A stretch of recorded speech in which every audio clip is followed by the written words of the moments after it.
They say be a man, be tough, suck it up, don't cry. Woman rapper. They label men, they ask them to be a certain way. But the question is, does this man really know why he acts the way he does? Does he understand what's foiling the desire to be who he truly is not? And most of the time, he's not aware that he is not. Does he understand what what's beating the drums or sounding the cymbals that he's now dancing to? Does he understand who has written the scripts that he now acts out very unconsciously, sometimes unintentionally? Bakins, how have you been? Welcome again to yet another insightful episode of the Larry Brand podcast. I'm Loretta Itama, your host, and today we'll be talking about failed patriarchy and the perpetuation of negative cycles. What is failed patriarchy?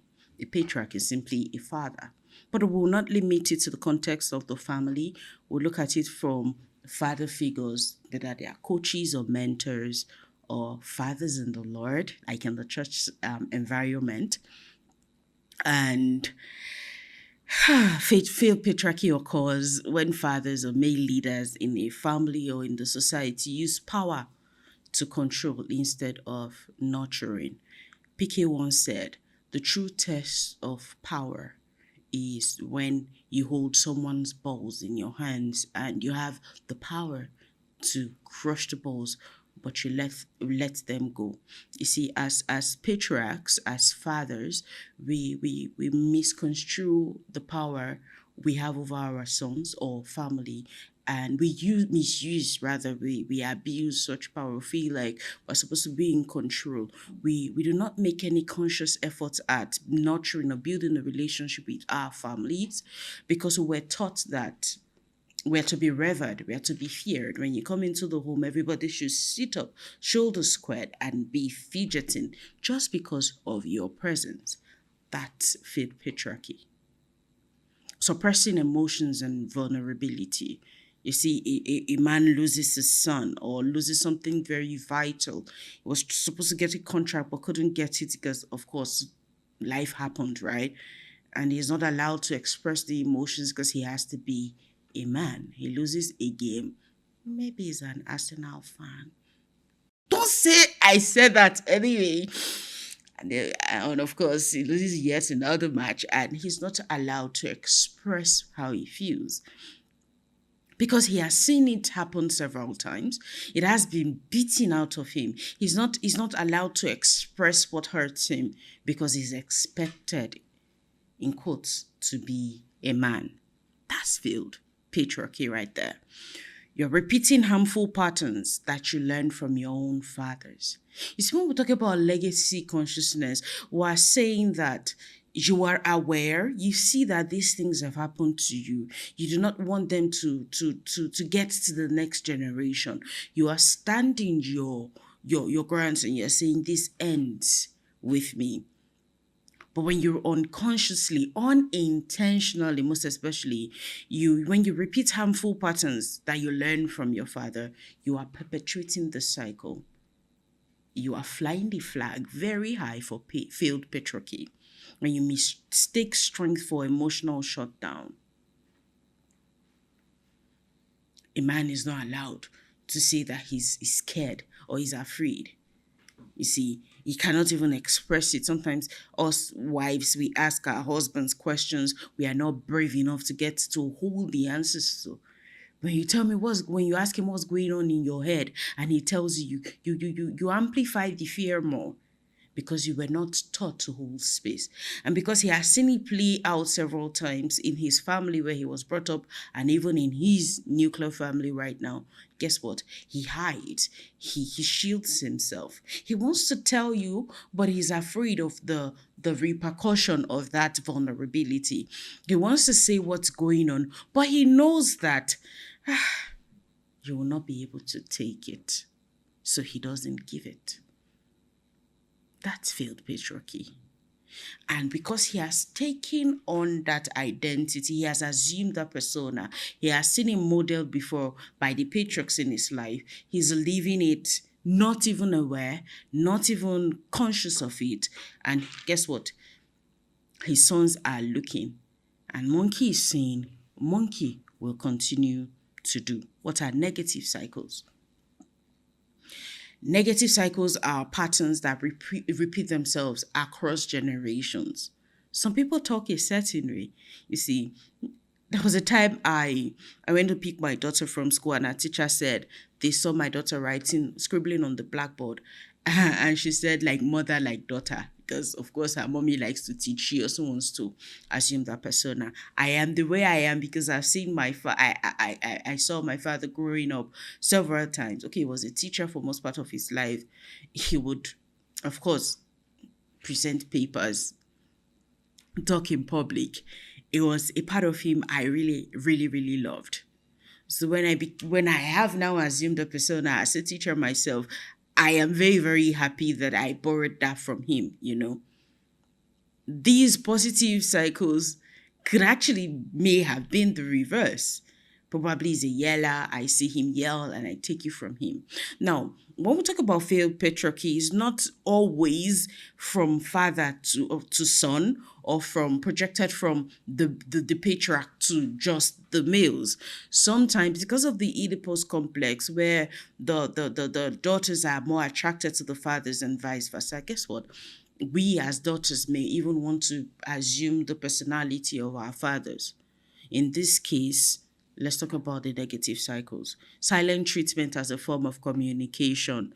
Your child has done something wrong. Instead of telling them where they've erred, you just shove them to one corner. You don't communicate the hurt. They don't even know what they did in the first place that got you riled up or mad or sad or angry. You don't say anything. They keep rumbling within themselves. What may have happened? What did I say? What shouldn't I have said? What did I do wrong? But because there's no communication, because of the silent treatment, they do not even know. So when you do not know what you've done, how do you make amends or fix it? The next one is unresolved anger passed from father to child. I don't even understand why I'm always angry. I cannot give words to why I'm always yelling. This emotional intelligence thing is not for me, because I'll just give you buzz boost. The new one is Adara for Adara. Or let's say the other day we are talking about Achalugo for Achalugo. I'm like, that's such a mouthful. Let's just leave it as Lugo for Lugo. For every buzz there is an equal and opposite reaction. We take both. See, at the end of the day, when you keep giving both, guess what? You have a society filled with a lot of one-eyed people or black-eyed people. When anger is unresolved, I read from someone's post yesterday that unhealed or broken people do not listen with their ears, they listen with their triggers. So someone is trying to communicate with you, but what you're not hearing what they are saying. You are listening with your triggers, and the moment they say something that they actually intended well, guess what? Something that ordinarily should not rile anyone up will piss you off because you're listening from a place of heart. You are listening from unresolved emotions, and in this case, unresolved anger. Emotional abuse disguised as toughening up. This is a conversation that we cannot have as a part of another episode. We need to actually sit down, not just me, but with baby professionals, people who work with boys. Probably will have Pastor Benga come around and Ebuka, the boys coach. It's a lot. We have a culture of protecting the girl child and neglecting the boy child here in Nigeria, assuming that it's only the girls that need protection. We forget that boys actually go through abuses too. They get molested, apart from bullying, physical molestation, right? Sometimes from the people who are supposed to be their caregivers. Sadly so, sometimes from their fathers, from their brothers, from uncles or relations that's supposed to protect or look after them. So when emotional abuse is disguised as toughening up, guess what? That cycle must perpetuate, because unresolved emotions, unresolved issues will just keep piling up under the rug. And one day, guess what? The rug will be so high that when you step on it, you may trip and fall. The next one is financial stress and scarcity mindset. Do you think we grow money on the trees? Am I Otedola? You think your father is Dangote? You don't know what you're doing to your children and their psychological wiring when you use statements like that. Sometimes your intent may be right, but the content of your conversation may be causing more harm than good. I read from somewhere that your voice becomes your child's inner voice. So when your children hear about money or success, what comes to their mind is scarcity. There is not enough to go around. So you see, we are unconsciously raising children who will go into the society and now have the mindset that it's a dog eat dog society because they have scarcity driving that belief or that mindset where you want to jeopardize the other person just so that they will fail and you will win because you feel like there's not enough resource to go around. So when some people say that the sky is wide enough for every bird to fly, other people say, ha, there are eagles and then there are birds of prey. When abundance is a mindset that you live by, you don't sweat the small stuff. You attract instead of chasing. You understand that when you position for something, it comes naturally to you because by virtue of positioning, you're getting prepared to receive what you're expecting. But when you sell the scripts, you sell the narrative from the way you live miserly. I'm sorry, I'm saying this with good intent. From the way you live miserly, from the way you allocate resources, from the conversations that you have, from the affirmations you affirm every day, you are perpetuating the circle that in this case is the negative one. Unaddressed mental health issues. Many are mad, but few are roaming. Because if it's not madness, I don't understand why why you would beat up your wife. I grew up around a certain neighbor of mine that the wife had a baby a few days prior. He was coming back from work and he had called her ahead to say, make me dinner. This woman just put to bed like a couple of days ago. I will not even be out of the hospital yet. Because man, you know the drill. She pounds the yam. God knows where that strength came from. It's not yam pounder. It's not butchie mix blender. She uses mortar and pestle. She pounds the yam. This man comes back. Probably he had a bad day. I cannot still wrap my head around it. She was backing her baby when she was pounding. And it's like he asked her a question because of stress or whatever. She did not answer the way he would have liked her to. And he pounced on her. He beat her to the point that the baby on her back almost dropped. Tell me, I'll wait. Is that sane behavior? How is it sane for you to lift your hand and hit someone you were built to protect? How is it sanity for you to hurt someone who had gone through 9 months of rigorous body changing, emotionally wrecking experience of carrying and birthing a child? How is he sane? How is he sane? How? So when we talk about mental health, a lot of people shrink or hide. When you say go and see a therapist, especially in this part of the world, people say, that one don't the colonna, why they see therapist. So we carry on these behavioral patterns and we pass them on because when you have beat your wife and your child is there, guess what? You are saying it's okay to lift your hand. You're saying it's all right. I give you permission to do so too. You are programming the child. The meta programming comes to play when it's dormant, is waiting. No wonder PK said something. He said, when somebody gets into politics in the office, it was voted into, and he starts to steal, and he says he gets caught and he says it was the devil's work. Believe him. Believe him not because it was right for him to have stolen or defending himself made sense. Believe him because he did not know that aspect of him. It is not a part of him he has expressed before. Because there are certain behavioral patterns that are laying fallow, waiting for the right time, in quotes, for them to happen. So you see that before you got married, you were not you were very normal. Now you are married, you're now being rude. Because some people see marriage as a social climb or a step up the ladder of life. So some ladies get married and they start behaving like peacocks or tolo tolo, be packing your shoulders and start talking to people anyhow. Because you now have a car, you're blessed with a cute or lovely home. You start talking to people anyhow and treating them just like trash. There are things in you, systems in you that are just waiting for the trigger. Like gunpowder, they're waiting for the spark so that they will blow out. You don't know them yet. That's why you must go on the journey of reinvention and self mastery so that you understand why certain things play out. You must go through your lineage and see, how do the men in my family behave? How do the women in my family behave? So that I can see where there's a disconnect or there's a misorientation that I can now start working on. While experience may be the best teacher, I'd rather learn from other people's experiences so that I will not have to go through the burden of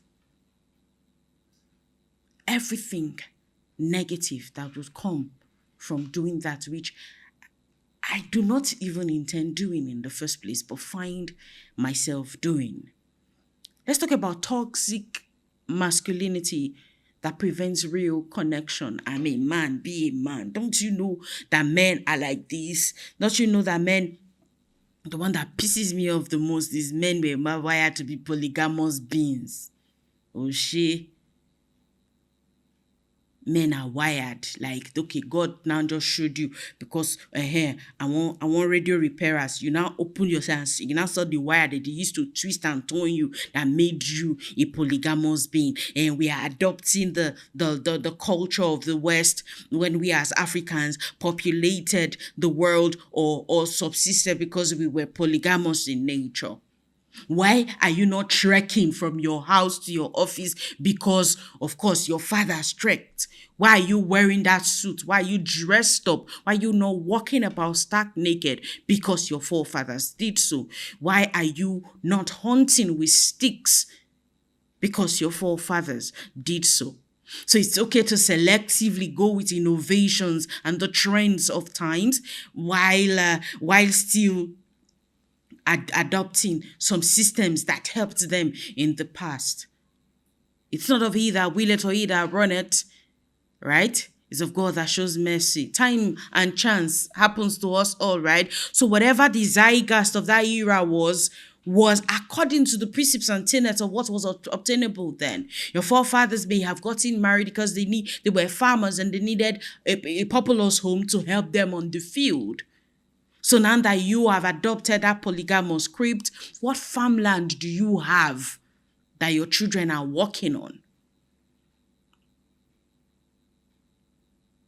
So if it's not from a selfish point of view of not being able to tame your desires, your lustfulness, why is it the part where they marry a lot of people that you are concerned about? So you bring children into this world that have no business being here according to the circumstances that are playing in your home. Then you start having fights and scuffles and battles, sibling rivalry and all of it.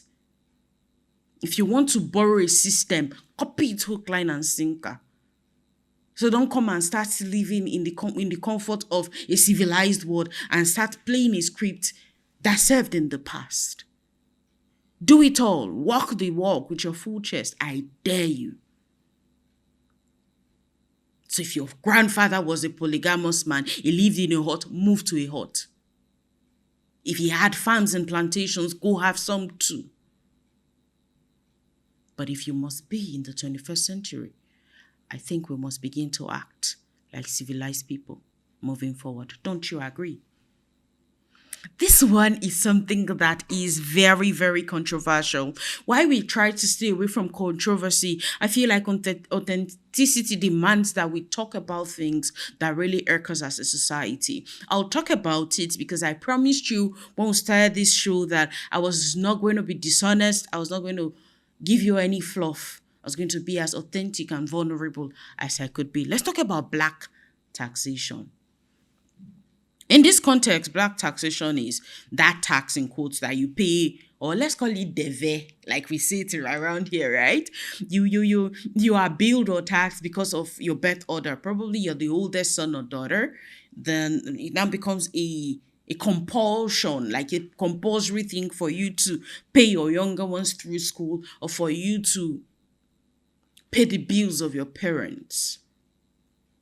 While it's a beautiful thing, while it's a very beautiful, lovely thing that we ought to take care of our parents, I think it's frustrating. I think it's heartbreaking when you make your children your retirement plan. So you are paying them through school, you are investing in their learning on character development because you are believing that when you are older, when you've hit retirement age, they will now be your ATM machines. Might I remind you at this point that the Holy Book says that a good man leaves an inheritance for his children's children. How can you leave an inheritance when you're unable to take care of your own self? What plans have you made or are you making right now? You see, I'm not talking about our parents anymore. Let's be gracious enough to say, okay, they acted from the much that they knew. Agreed? They did not know as much as we know now. Now, civilization, there has to be there has to be a point where change becomes a thing. When it got to my father's turn to effect a major change, his father was an illiterate. He said something. He said he would make sure that poverty dies with him in that lineage. I have made a pact with myself that yelling and hurt and emotional turmoil will die with me. That is my gift to my lineage. What's yours?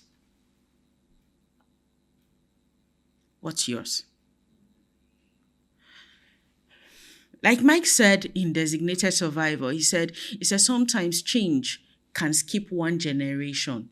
It's okay if you will not take this Herculean task on and be the one that says this ends with me. Change can actually skip your generation. And your child may be the one who will say, no, I can't take this anymore. I cannot allow my children go through this crap that I've gone through. But think about it for a minute. How is it fair? How is it fair that knowing what you know now, you're not making plans, you're not putting plans in place or building structures that would help you be a better father, a better dad, a better patriarch than your father was? You are actively making plans. And when I turn 60, I'm going to retire and my children will start taking care of me. What if they've not found their footing by the time you turn 60? They'll be under pressure. You are shocked that your child is considering Yahoo. Don't be surprised. The pressure may be what is making them conform to the standards of this world. And let's talk about how fathers perpetuate these negative cycles. Now, moms, because you are raising boys, of course, you should watch this too and take notes so that you would be able to see some signs and should we call them signals or symptoms and be able to raise your boys because we're tired of raising good girls and then the boys are treated like they're infallible. I don't succumb to the mindset that good girls end up with bad boys. I'm raising all girls. I don't mean bad boy name my picking. These men that become patriarchs were raised by us, right? So let's begin to do better. Number one, refusing to show vulnerability or express feelings. A mom is in the house and the older brother slaps the younger one, or the sister hits the brother, and she goes, Is that why you're crying? Are you not a man?" Stop it. Stop it. Because what you are showing that boy is that it's not okay. It's not okay to be vulnerable, or he wants to be close with the mom. He wants to build the secure attachment or connection with the mom. He always say, "Hey, why are you always gumming body with your mother like this? Are you a woman rapper? Allow him be a woman rapper. That is a man does not mean that he does not have feelings or emotions. And you're wondering how this man gets married tomorrow and he's not able to express love physically to his wife. It started from your home." From those times where you wanted a hug and you shoved him aside like he should not have feelings. From those times where he wanted to talk to you, was looking for attention, but you made it feel like it was a feminine thing to do. when you actively beat away that softness from him and drum toxic masculinity into him, that's when he lost that soft touch. So let's stop raising men that cannot be wives or good fathers to their children and start modeling behaviors that are worthy of emulation. Using punishment instead of teaching. See, punishment is you are bad. Someone beating you. What that translates to is be ashamed of yourself. What that means is you're foiling or driving shame. Right? Discipline is what you did was wrong. That is guilt, right? Which is a better form, because when I feel guilty about what I've done, I am prone to being remorseful. I want to do better. So instead of teaching your children to armor up in shame and be looking for where to hide and perpetuate the cycle of secrecy and judgment, how about you discipline instead? Discipline being removing misbehavior, right? I had a misunderstanding with you, or we miscommunicated, means that what should have said a certain way was not said that way. So we did not understand each other. Misbehavior, what should have been done a certain way was not done that way. Sometimes, is it possible that your child is actually innocently not aware of what he's supposed to do and he acted the way he did? Could it be that they are looking for attention? You're always on your phone or at work, you don't have time. So because they believe that negative attention is better than no attention at all, they go and misbehave so that, of course, when I do something wrong and they call my dad from school, he will leave everything he's doing. Could it be that it's a cry for help? Oh my God, I'm spiraling. I need help. So when you continue to beat a child, hit a child, or yell at them for doing something wrong, you are not correcting anything because you have not removed the bad behavior. Neither have you replaced it. You're only teaching them to armor up and to be ashamed of themselves. So don't wonder tomorrow when they are maladjusting to society. You start wondering why my child is not sociable at all, because they are ashamed of themselves. Have you ever felt shame to the point where you feel like, this person is looking at me because he knows what I have done? Have you? To the point where you feel like, what if this person knows my secret? That's why he's looking at me like that. Maybe the person is just admiring your dress, but then because you are feeling that shame, you're carrying this car about, you just feel like the attention is on you for something you may have done in times past. You avoid having difficult conversations. That's how you perpetuate the cycle of negativity. You are the alpha and omega of your home. Everything you say is incontestable. So you are very, very right. Because you have this air of superiority, nobody can contend with you. Almighty Daddy. Guess what? When those conversations are not had, it doesn't really translate to the feelings not felt or the resentment not there or the disdain or disgust not there. It just means that they feel it, they think it in their hearts, they are just not communicating it. There's a big bag they're piling up somewhere, they're loading up. And you will start seeing it when they come of age and they leave the house. You'll be wondering why Sylvester does not come to visit you anymore. That is because of what you did. I'm sorry to say. It's because when the time came to have difficult conversations, you were too manned up and walled up in your perfect high wall that they could not talk to you. Because you were not there, they went to the next available person who necessarily was not the wisest or in the best position to give them counsel. So when your children are keeping the wrong company, ask yourself, what values did I not teach them? How was I not there to catch it from the get-go? Has my absence foiled this behavior? You're modeling unhealthy relationship dynamics. The way you talk with your mother teaches them how to talk to their wives and daughters tomorrow. Remember, when we have these conversations, it's not to make you ashamed. It's not to make you feel bad about yourself. It is because We understand that these things happen in our society and someone has to say it, not from a place of judgment, but because we know that you can do better. We believe in you so much that we put in resources, time, energy, attention, money to bring this into you. You're watching this show for free, right? So take inventory, sit back and ask yourself, what am I not doing right? How am I unconsciously, unintentionally perpetrating this cycle? What in me needs to die so that intentionality, legacy consciousness can begin to live? This cycle must end with me. That is what we're trying to foil here. That is the narrative we're driving here, not shame. It's okay. We were not taught how to do this parenting thing, right? But that excuse will no longer serve you moving forward.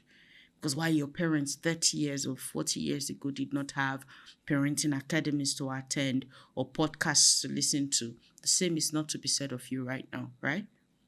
There are very amazing shows and resources out there that can help you parent better. I'm glad you're here watching right now. It's a testament that you want to do better. And if you have watched to this point, thank you so much to celebrate the courage it has taken you to watch to get here. And we admonish you to share this video with your friends, all right? You see, when you are raising your children right and your friends are not, they spend more time with them than they do with you or in your home. So when you share the video, you are helping yourself and helping the community grow too. Have you done that already? Thank you very much. Let's proceed. The next one is transferring unhealed personal traumas. I started having a different perception on perspective or notion about why people cheat on their spouses after I took my certification in course in family systems and engineering. I started seeing life and a lot of things not just from the point of view of black and white anymore. I started seeing a vast array of multi-dimensional, multifaceted colors in between. You see, there are people who love their wives to a fault, yet find themselves stepping out of their marriages. I've been asking questions like, why? Is it a behavioral thing, like, or a mental health problem? Is it a status thing? What really drives it? Is this something you want us to talk about on the podcast? If yes, drop it in the comments and we can work up something around that conversation.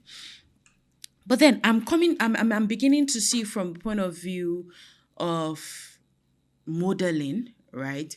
They've seen it firsthand. Their father was always cheating on their mom. It's a no-brainer. Monkey has seen, now monkey is doing. He cannot explain it. He feels so bad. He's not part of it. He's ashamed of himself. Because how am I hurting this woman that I so love? And I want to stop it, but I cannot. You see, sometimes you have conversations with such people. They tell you that there's nothing wrong with them. Yeah. And it begs the question when people tell you that uh, our parents flogged us and we turned out okay. I'm quick to ask, sometimes not very audibly, because of course I love the structure of my face and black eyes are not my thing. I'm forced to ask under my breath sometimes, or very audibly sometimes. And here right now, because of course you are watching, right? Are you really okay? I mean that from a place of concern. Are you all right? Look in the mirror. Be with yourself. Be very sincere. Let this be your come to Jesus moment. Are you okay? How is it okay? And that you love her so much, yet just you're cheating on her. That you can profess, and the sad part is she asks you, are you cheating on me? You start gaslighting, making her feel like, why are you stupid? Something wrong with you. Start giving her the silent treatment. Meanwhile, you know, deep down, that something is wrong. I remember seeing a movie where this man had a very, very, very lovely home. He had passed, it was his burial, and a child came and introduced him to the rest of the family as the late man's son. Everybody was shocked. Like, how? How? Like, See, it was mind blowing. So in that instance, do you think his immediate family will still be like, they'll be happy or proud of the dad that he was? That in itself has tainted the memory of him that they had, because the question now comes up of, what else did he keep from us as secrets? If you begin to look closely at the amount of secrets that a lot of families are carrying, you start saying God when, and I wish I was like that person. You'll be rather very contented with the family you're raising and not do that to yourself. Finally, believing this is how I was raised and this is right. Yes, my father flogged me and I turned out okay, so I will flog you too.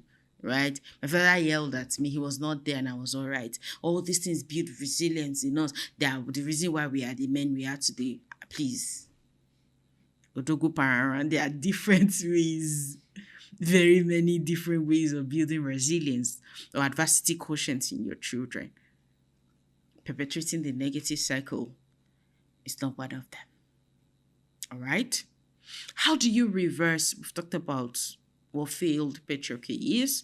We've talked about the negative cycles that get perpetuated rather, and how.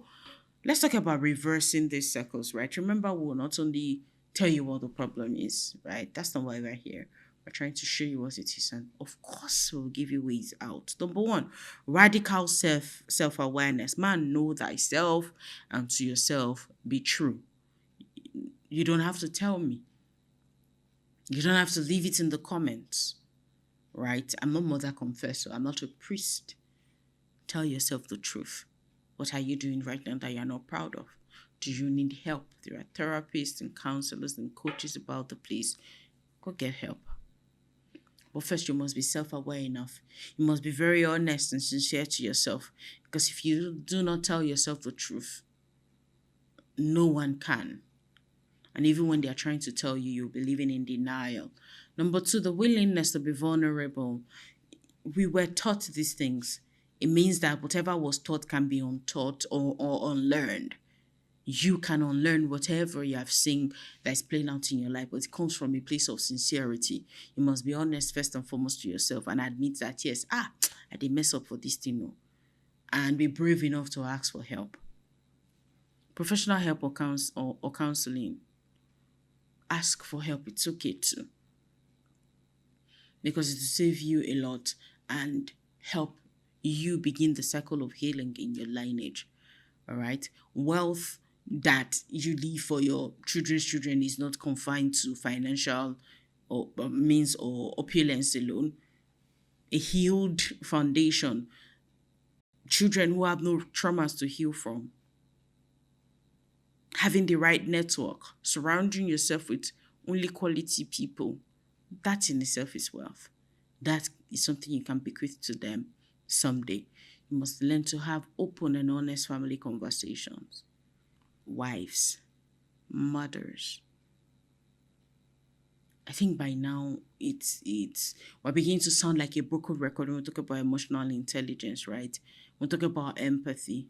It's very, very, very important that you learn these skills, because I learned of someone who he had cheated on his wife.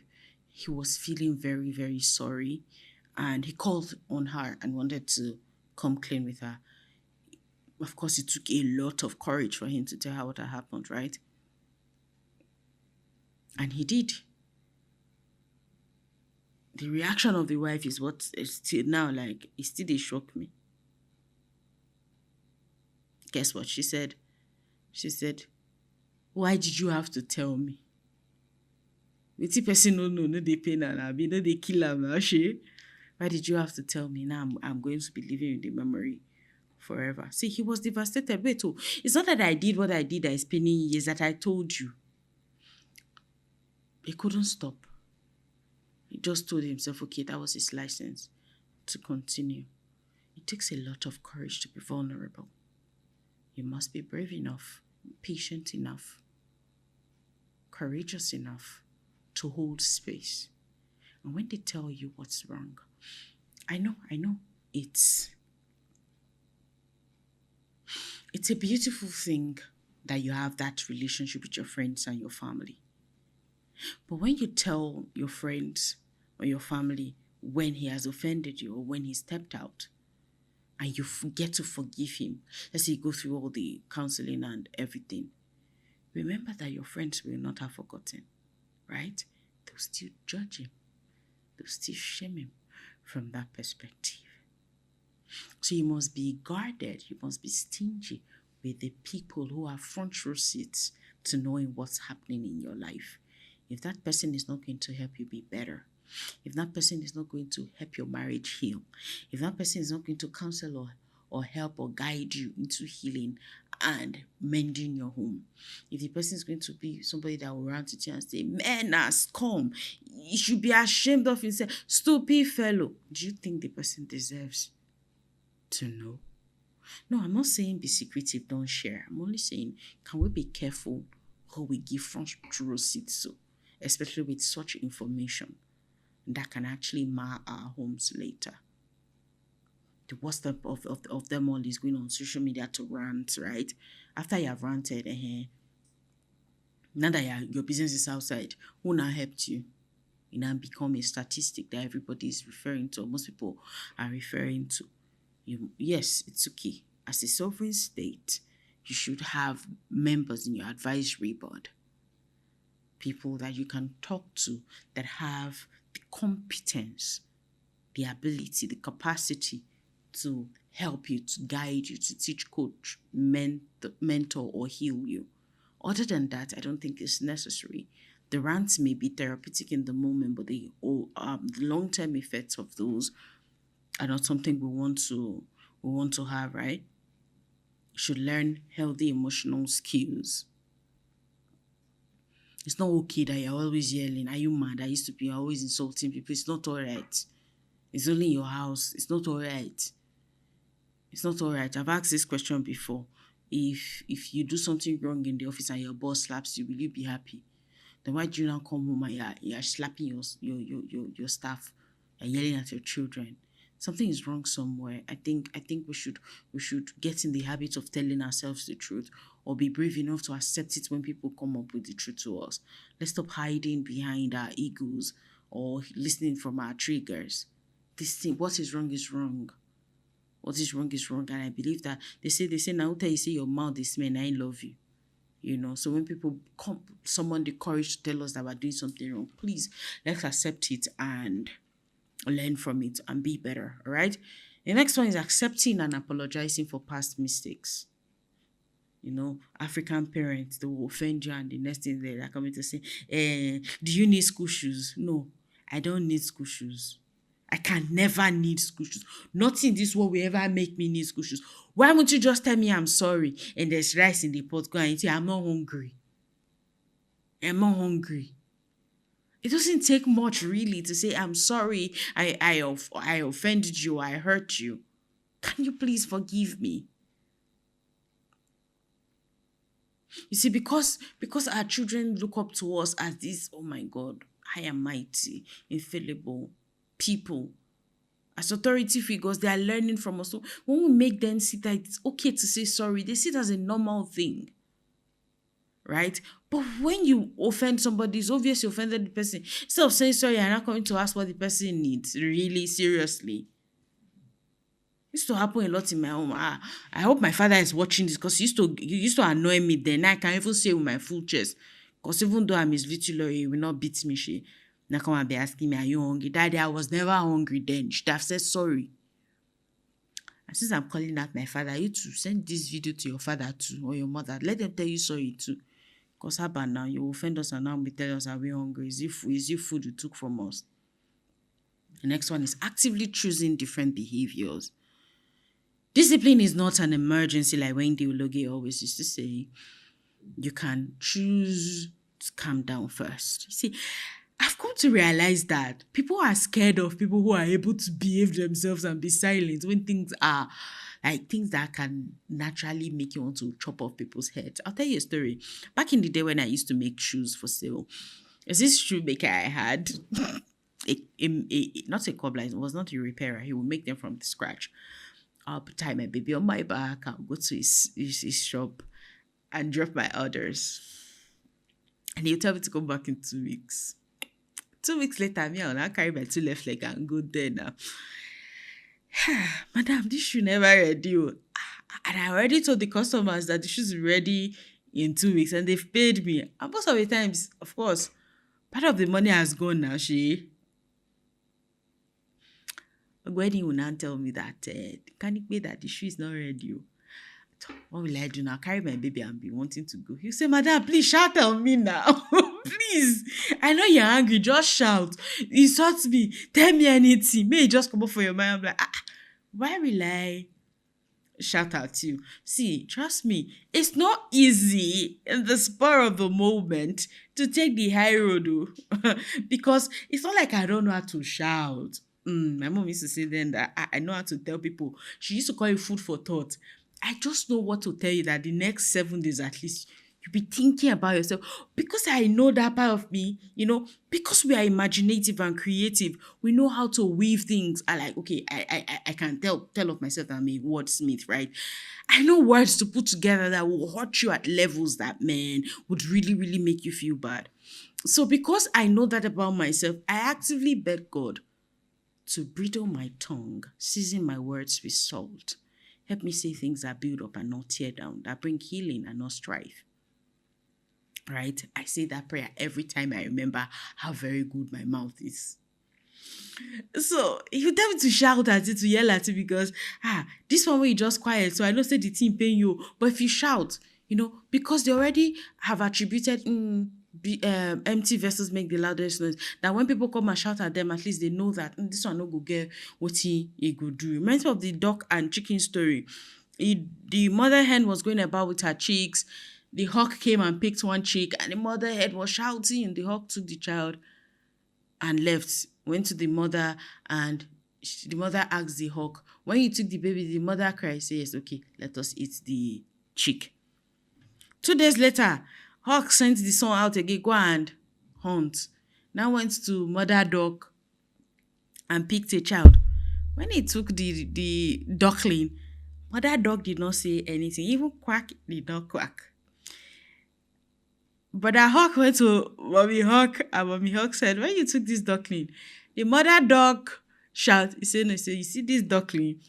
Go and return it. Because as the mama no shout, so I'll feed day. I'm saying all of this to say that a lot of people are afraid of the power of silence. So when you are laconic, they don't understand. They cannot wrap their heads around what you are capable of. They do not know how you are going to react. They don't know what's on your mind, so they are afraid of it, right? So can you just be that person who is filled with words? And if you must say anything, can it build up and not tear down? Can it bring light and love and not strife and despair? Can your voice in your children's head be of healing, of admonition, of affirmation? Can it help them be more brave or braver? Can it help them be more courageous and daring? Or do they have to heal from you, from your voice tomorrow? What are the wholesome cycles you can pass on as a legacy-conscious father? Emotional intelligence, be self-aware, be empathetic, learn to be motivated, and all the prerequisite skills associated with emotional intelligence. The next one is healthy communication skills. You don't have to shout. You can bide your time. You can wait till you are calmer before you address that issue, all right? We will still hear you even if you are not shouting. Respect for boundaries. If we do not teach our children boundaries, if we do not allow them say no to us, how will they know how to say no to authority figures outside? The home is the first classroom, right? Understanding of consent. Can I give you a hug? Can I get a hug? That you are the father does not mean that you own the right to the child's body boundaries. You should ask first. When the child says no, respect it. Because you are teaching them that it's okay to stand up to people and say no to the things that they do not want. Financial literacy. We all know now nowadays in this society that one source of income is equal to almost equal to poverty, because there are there are like Pastor Godwin said, there are many, or was it Philip, Mr. Philip the Alleged that said, before your before your salary comes, 25 things are already collecting the money. Many sources of income will help you, and earning in foreign currencies will go a long way to pushing your financial resilience as a family. I think one topic we'll be considering very maybe later on the podcast is some things you have to invest in as a family, as a legacy conscious family in 2025. Financial literacy is one of them. How are you learning to pivot, to change according to the times and seasons, so that you build a financial fortress or fortitude for your family. Mental health awareness. It took you to see a therapist, all right? It's not madness. It is a hospital for your mind. If you can go to the hospital for your body, you should be proud enough, or you should own it when it's time to go to the hospital for your mind too. There are plenty issues. Problem, they finish, right? With the problem amount of problems we have in the society, it's not out of place for your mind to be out of touch sometimes. You need you need to be mentally aware. You need to get help. You need genuine vulnerability. Now, this does not equate with oversharing. There has to be boundaries too. There has to be a limit. Like, you have to be very, very cautious of the people you're allowed to get into your space, or you're allowed to be close enough to hear what you want to say. That by saying be vulnerable does not mean that you now go on Facebook and they say what's on your mind. You open your mouth, wow, actually go. Easy odogu, odogu. You don't have to say it all right? We know we've been taught to man up, to well up, but it's okay to let your guards down, all right? And that's why we're here. We are redefining the culture that and rewriting the scripts that we're handed. And I believe that moving forward, we'll begin to do better. Genuine vulnerability. Talked about that already. Unconditional love. Love your children. Invest in their future because it is the right thing to do, not because you want them to be your retirement plan. Let us stop putting pressure on children. Let us stop pushing them to conform to the standards of this world because they have to earn a quota to keep you alive. Sometimes they don't even figure themselves out or figure their lives out, and they're putting themselves under undue pressure, right? You can make things easier for your children. Become a parenting advantage. Become the reason why your children do not have to start from the scratch because you have fought certain battles for them.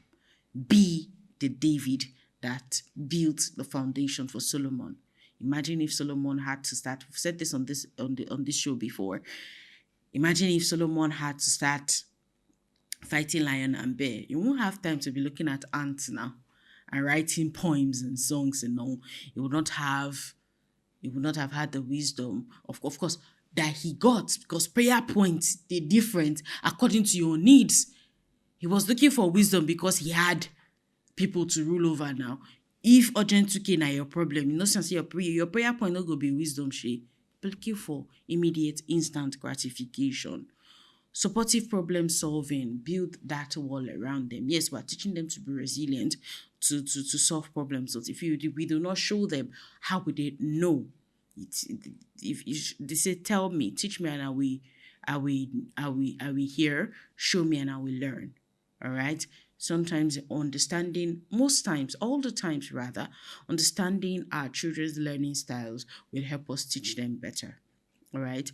There are things that your children can hear and they will understand. There are other things they need to see modeled that will make it easier for them to understand. Mutual respect. That you're older than this child does not give you the right to be talking down at them or insulting them, right? You must. There are things that would recommend and say you should or you ought to. There are things I'll say it's okay if you, but there are some we would even say as a rule you must. You must respect them because you are teaching them that when you give respect, you get it back. And also tell them that sometimes you will even respect some people and they'll treat you badly. It's on them, not you. And don't become them because they are like that. Because if they could be the other way, they could be how you were, of course, it will not be that way, right? It took you a lot of time. Don't, when the Loge would always say, kings do not swim in the mud.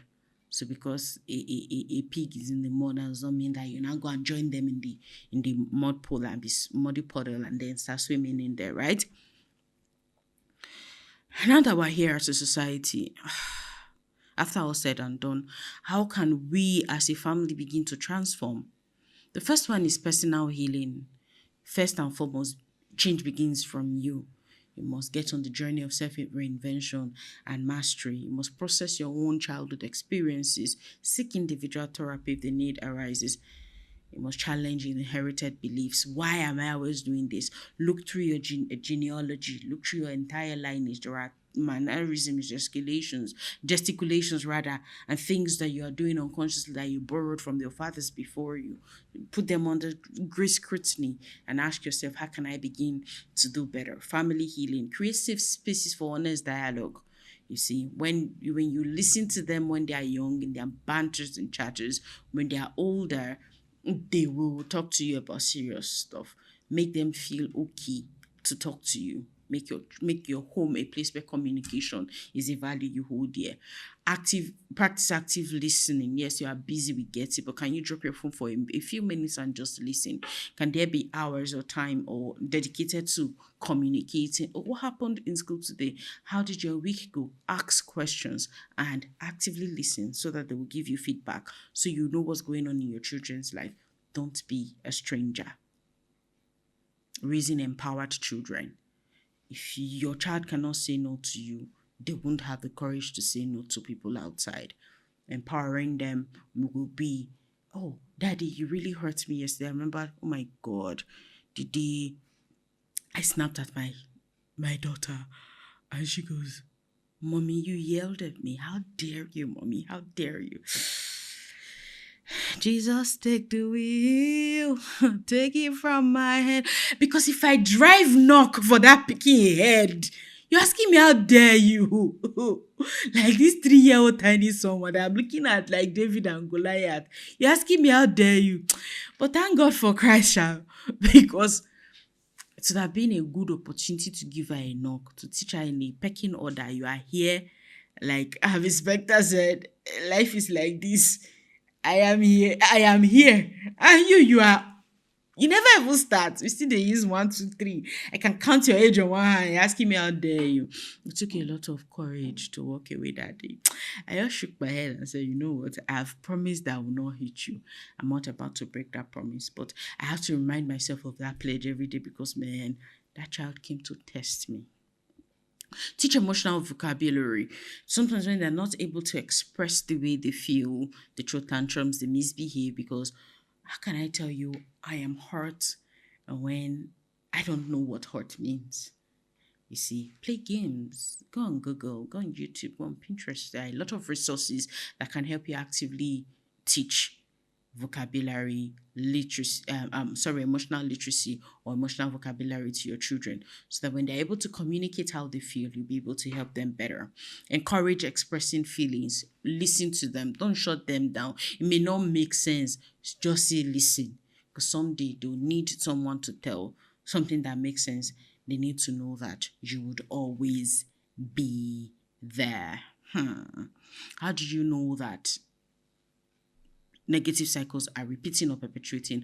I wrote down a couple. I'll just give you 3. You're using fear as a control mechanism. You are building fear around the way you communicate with them. Your children are afraid of you. You are avoiding emotional depth. Avoiding emotional depth. You do not allow. There was a time in my life where I was not okay hugging my kids because I didn't grow up in a home where I can remember vividly all my life. It's once my mother hugged me. It was Happy New Year and I was going to shake her hand and she dragged me into her arms. So how will I give what I don't know how to give, what I never got? Do you understand? So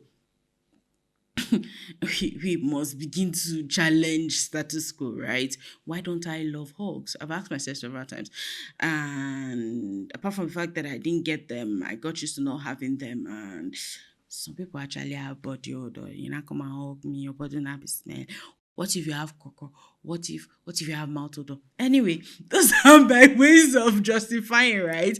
And sometimes it's because, okay, maybe I have different ways of expressing love, or prefer to receive love.